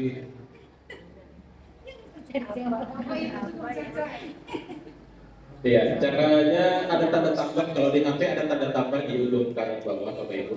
Lalu klik tambah, lalu ada baca sticky note, lalu di situ aja Ibu tuliskan apa pendapat Ibu. Pertanyaannya nanti bakal tertutup, jadi saya bacakan. Hal apa yang Bapak Ibu setuju dan belum setuju pada pengalaman luar biasa. Ini siapa ini? Lari-lari merah-merah ini ya. Gak apa-apa Bapak Ibu bebas. Ini milik kita semua. Layarnya boleh dicoret-coret, boleh dibersihkan. Oh, terima kasih Serpah nih. Ya, terima kasih Serpah. Ya, ada lagi baru masuk. Setuju dengan diseminasi budaya positif yang dilakukan hari ini karena membuat wawasan semakin berkembang. Oke, satu orang ya Bapak Ibu mungkin pengalaman luar biasa tadi siapa yang tulis Bapak Ibu? Oke, nggak apa-apa lah Bu. Oh Ibu juga. Berarti yang ketiga atau yang pertama ya? Semuanya setuju ya? Semuanya setuju siapa? Bu Sutrisna. Oke, terima kasih Bu Sutrisna. Silakan Bu Sutrisna. Mungkin sepatah dua patah kata. Oke, terima kasih atas kesempatannya. Di refleksi yang kedua ini, tadi pertanyaannya hal mana yang setuju dan yang tidak setuju dari yang sudah didiseminasikan oleh para pemateri hari ini, semuanya saya setuju. Karena memang ini adalah budaya positif dan ini memang positif untuk diterapkan dalam kehidupan kita sehari-hari, terutama dalam kegiatan proses belajar mengajar di kelas dan di sekolah. Demikian dan terima kasih. Ya, terima kasih Bu Sutrisna. Ya, Baik, satu lagi ini saya semangat sekali dengan pengalaman luar biasa. Ini dari siapa ya Bapak Ibu ya? Oh, ini juga. Baik, kita lanjut refleksi yang terakhir, yang ketiga. Boleh Bapak Ibu lanjutkan sticky note-nya. Apa harapan Bapak Ibu ke depan setelah mengikuti sesi diseminasi hari ini? Silakan Bapak Ibu. Saya ambil alih ya Pak Majid ya. Apa harapan Bapak Ibu ke depan setelah mengikuti sesi diseminasi hari ini? Silakan boleh diisi sticky note-nya. Ini secara digital, kalau manualnya kita beli sticky note, kita beli kertas play note, kita tempel di papan tulis, ya kan Bapak Ibu?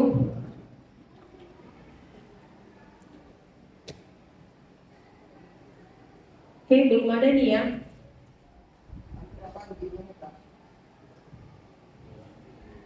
Saya menunggu Pak Herman nih, serius. Baik, ini ada warna hijau, ada perubahan nyata. Saya sangat semangat dengan pernyataan ada perubahan nyata. Boleh tahu Bapak Ibu siapa yang menuliskan ini? Boleh Bapak Ibu, saya tahu siapa yang menuliskan ada perubahan nyata. Saya ingin tahu bagaimana pendapat Bapak Ibu tentang adanya perubahan nyata. Pak Abdul, tolong digeserkan di laptop Pak.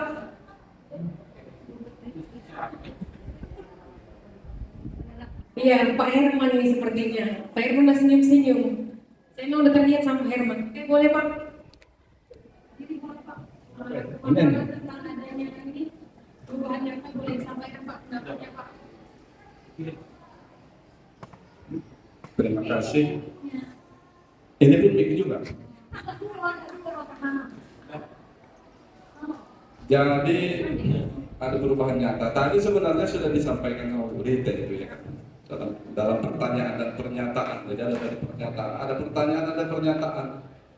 Jadi kan begini, seringkali kita memang berdiskusi. Kemudian kalau hari ini kita ada diseminasi. Ada banyak hal sebenarnya yang secara pribadi saya setuju dari paparan itu. Ada juga yang saya tidak setuju dari paparan-paparan itu tadi. Tadi cerita sebenarnya Pak. Ini kan teorinya pakai teori-teori orang Amerika ini. Dan itu banyak kritik-kritiknya sebenarnya. Kalau kita cerita dengan mereka yang pakar-pakar pendidikan itu kan kiblat kita kemana? Ke Amerika, ke Australia, ke Inggris atau kemana? Tapi memang banyak juga yang bagus, yang kita setuju. Sekarang yang kita setuju itu yang mana saja poin-poinnya, kemudian perubahan nyata apa yang akan kita lakukan. Kita secara individu sebagai guru, kemudian mungkin yang ada tugas-tugas tambahan. Misalnya tadi apa yang kelas itu, keyakinan kelas. Itu kan biasanya ya yang di awal-awal bisa saja berbasis mata pelajaran, bisa juga berbasis kelas, berdasarkan kita sebagai wali kelas begitu. Kemudian sekolah juga begitu, ya kan, di tingkat sekolah. Jadi ada beberapa jenjang, individu, kelas, sekolah, gitu. Saya pikir perlu ada perubahan-perubahan nyata, termasuk tadi yang disorot apa itu, peraturan anak-anak datang gitu. Karena kadang-kadang saya memang ada juga yang saya nggak setuju itu, misalnya hujan, dan jelas-jelas hujan, kemudian ditahan juga, suruh juga nyampu. Karena saya bilang udah ada surat yang masuk, kondisinya hujan, begitu. Karena memang kita ada pertanyaan ya, kan? Pertanyaan tadi, apakah misalnya anak-anak itu kalau melakukan kesalahan yang sama, anaknya berbeda-beda, dibuat perlakuan yang sama? Tadi ada juga menjawab, tidak harus sama, bisa berbeda, karena latar anak berbeda kan gitu, banyak variabel itu. Jadi tidak semua harus diseragamkan. Intinya sebenarnya ada perubahan nyata, perubahan nyata kita secara individu yang diberi tugas tambahan, di misalnya sebagai wali kelas, sebagai macam-macam lah, sampai ke tingkat sekolah. Kalau cerita-cerita saja itu yang sering gitu kan, cerita tinggal cerita, sama kayak cerita mau jalan-jalan, saya bilang ini cerita atau nyata gitu. Maunya yang nyata-nyata gitu. Terima kasih Pak Herman. Intinya yang saya tangkap di sini, setelah ini harus ada aksi nyata yang kita lakukan dan konsisten. Bahwasanya penerapan budaya positif itu akan kita lakukan baik di sekolah maupun lingkungan sekolah dan di lingkungan kelas. Baik, selanjutnya saya ingin mendengar pemaparan dari kita terapkan di sekolah kita. Ini Bapak Kepala ya Pak, boleh Pak? Baik, terima kasih Bu Nita dan Pak Panji. Ini kita bersama. Hari ini kan kita mendapatkan budaya positif. Tentunya budaya positif ini yang harus kita terapkan. Karena berubahnya kurikulum kita dari kurikulum K13 menjadi kurikulum Merdeka. Perubahan itu adalah sebuah keniscayaan yang harus kita pahami dan harus kita laksanakan secara bertahap. Mengenai peraturan sekolah, secara bertahap akan kita benahi. Tetapi sebagaimana tadi budaya positif yang perlu kita harapkan tadi, mulai dari siswa yang datang sampai yang pulang. Tahap pertama nanti mungkin kita mengkaji dulu bersama guru BP, terutama bagi penanganan anak-anak yang pertama masuk. Kita soroti dulu yang datang ke sekolah. Di awal siswa yang masuk sudah ada kesepakatan itu kita masuk jam 7.30. Mungkin nanti guru yang piket setelah budaya positif ini, kami mengajak supaya ini menjadi sebuah aksi nyata. Maka siswa yang pertama yang datang terlambat itu harus kita bangun kesepakatan dulu. tidak langsung kita terapkan. Prosesnya kita benahi dengan cara mungkin kesepakatan kita bangun dengan anak supaya jangan mengulangi kesalahan yang sama.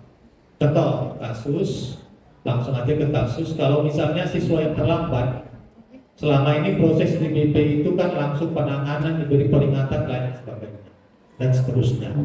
Dibangun kesepakatan perjanjian dengan anak, yang pertama mungkin dinasihati, kemudian yang kedua dan kedua sampai dengan SPO-nya. Mungkin dalam minggu ini atau bulan-bulan yang depan kita akan bangun perubahan kasus nyatanya. Bagi Bapak Ibu nanti yang ditugaskan piket, mungkin nanti akan mendata siswa ini pertama, apakah terlambatnya itu yang pertama sekali atau yang kedua atau yang berikutnya. Lalu yang ketahui siswanya datang yang terlambat yang pertama sekali, mungkin harus kita selami apa yang menyebabkannya. Boleh kita tanyakan tadi, dibangun kesepakatan dengan anak supaya jangan berulang kesepakatannya mungkin. Apa yang bisa dilakukan anak supaya jangan datang terlambat yang kedua. Kegiatan. Kalau masih berlanjut lagi, mungkin tanggung jawab apa yang kita berikan. Seperti tadi meminta tadi rekan isi yang melihat mungkin begitu datang anak ada yang nyapu apa. Sebetulnya itu proses berita untuk menerapkan disiplin yang kita bangun di sekolah kita. Cuma prosesnya yang mungkin di kurikulum Merdeka ini agak lembut dia penanganannya, karena dibangun dari anak itu sendiri yang dulu membangun kesepakatannya. Jadi saya sangat setuju sekali dengan aksi nyata hari ini. Mungkin dari peraturan sekolah ini Bapak bisa bantu nanti Bu Etika kita kaji sehingga di piket nanti ada aksi seperti yang kita buat nanti penanganan kasusnya. Ini anak yang terlambat pertama, ini yang kedua. Lalu perjanjian kesepakatan anak dengan gurunya apa supaya proses untuk tidak terlambat berikutnya itu bisa tidak terulang lagi. Kira-kira seperti itu. Mungkin ini dari kami tentang tadi yang disoroti tentang peraturan sekolah. Ini saja mungkin. Assalamualaikum warahmatullahi wabarakatuh.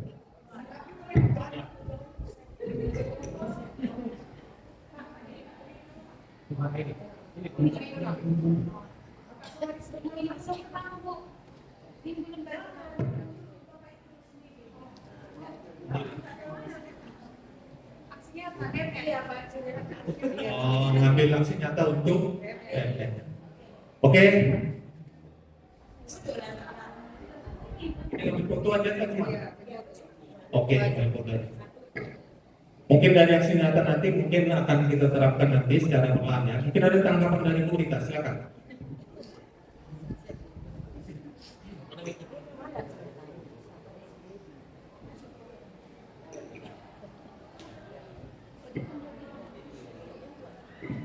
Terima kasih Pak.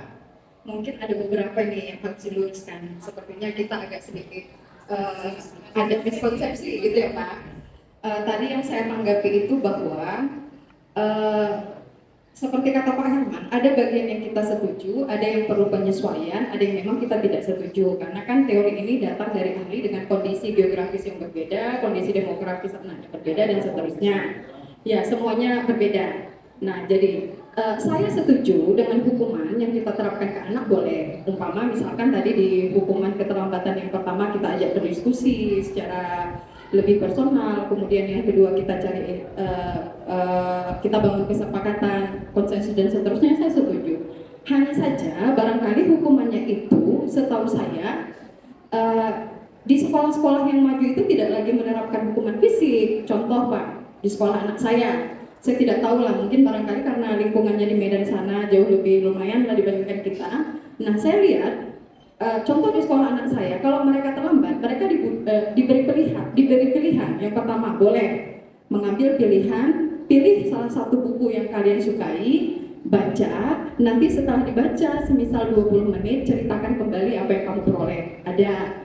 Kemudian boleh juga modelnya silahkan buka Quran, baca dari ayat berapa ke ayat berapa, tadabburi, kemudian jelaskan kepada kami isinya kira-kira apa. Ada yang model boleh pilih beberapa soal dari mata pelajaran yang kamu sukai, selesaikan, nanti setelah ini konsultasikan ke guru mata pelajaran. Itu kan juga hukuman, ya, itu kan. Tapi hukuman itu berdampak pada perkembangan anak. Jadi kita tidak menghukum ambil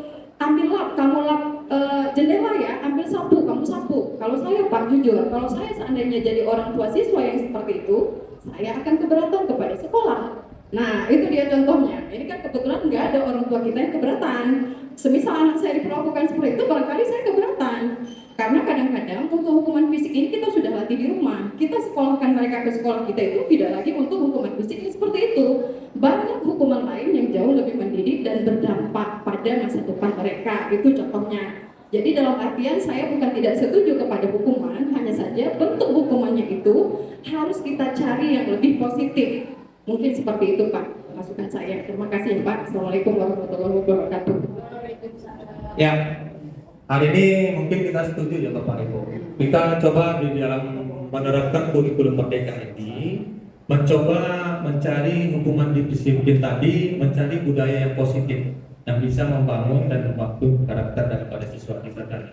Saya setuju dengan Bu Rita. Coba kita beralih mencari hukuman tadi yang berusaha membangkitkan karakter daripada anak tadi, budaya positifnya dengan cara tadi mungkin kita nanti boleh mengalihkan. Tapi kalau 2 kali nanti yang terlambat setelah dikasih budaya dia membaca lalu kita tagih, ini kan kerja pikir jadi utama nanti nggak apa-apa. Contoh di sekolah-sekolah yang Islami kami lihat kalau anak yang datang terlambat mungkin dia dikasih bentuk hafalan 1 ayat atau 2 ayat lalu tagihkan berapa menit. Jadi nanti mungkin kita bangun kesepakatan lah Bapak Ibu, kira-kira budaya anak yang terlambat ini bisa berkurang, tapi kita amati nanti dengan cara kita kasih waktu dulu yang pertama. Betul nanti kita secara bertahap, memang budaya yang berbeda Bu Rita, orang yang di Medan sana memang budaya kita yang di sini. Setelah masuknya PPDB tadi, ciri khas daripada anak itu adalah hampir dominan kadang-kadang ciri daripada zonasi tersebut. Kalau kita orang pantai ini berbeda dengan orang yang daerah pegunungan tadi, maka penanganannya juga berbeda. Tapi kita berorientasi membangun bagaimana hukuman dan disiplin tadi, kesepakatan dengan anak dulu yang kita terapkan yang ke depan ini. Seperti tadi yang budaya positif tadi yang kita angkat ke permukaan, kita sangat setuju sekali. Contoh nanti yang terlambat, coba nanti kita datang nanti kita kasih kesepakatan, dia boleh pilihan membaca atau mengerjakan soal dan lain sebagainya. 1 kali, yang kedua kali masih juga terlambat, berarti kan dosisnya kurang kuat, kan gitu kan obatnya. Mungkin nanti kita alihkan pada pekerjaan.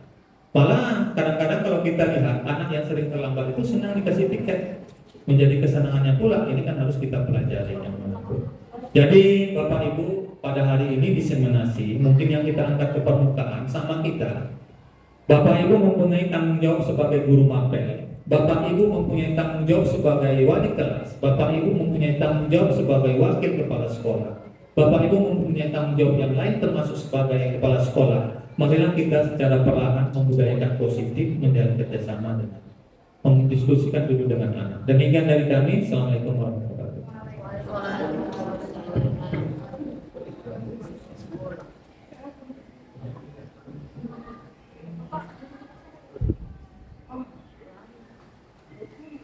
Yang selanjutnya adalah penutupan ya Pak oleh Bapak Kepala Sekolah. Pada Bapak kami persilakan.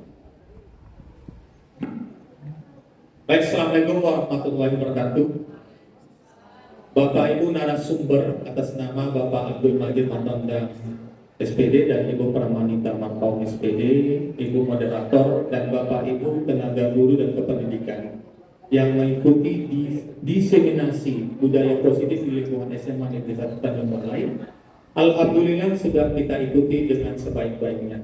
Mudah-mudahan apa yang disampaikan tadi dalam diseminasi atau penyebarluasan gagasan ide budaya positif ini dapat kita terapkan di lingkungan SMA Negeri 1 Tanjung Balai. Baiklah, secara resmi diseminasi budaya positif di lingkungan SMA Negeri 1 Tanjung Balai atas nama CGP Bapak Abdul Majid Matondang SPD dan Ibu Pramanita Marpaung SPD secara resmi kita tutup. Demikian, Assalamualaikum warahmatullahi wabarakatuh. Demikianlah acara diseminasi budaya positif di lingkungan SMA Negeri 1 Tanjung Balai oleh CGP Angkatan 9, yaitu Bapak Abdul Majid Syukri Matondang SPD dan Ibu Pramanita Marpaung SPD. SPD. Kami turut mendoakan semoga Bapak dan Ibu diberikan kelancaran dalam menyelesaikan proses pembelajaran di program pendidikan guru penggerak. Saya selaku moderator mohon maaf apabila ada kesalahan selama memimpin acara ini. Wassalamualaikum warahmatullahi wabarakatuh.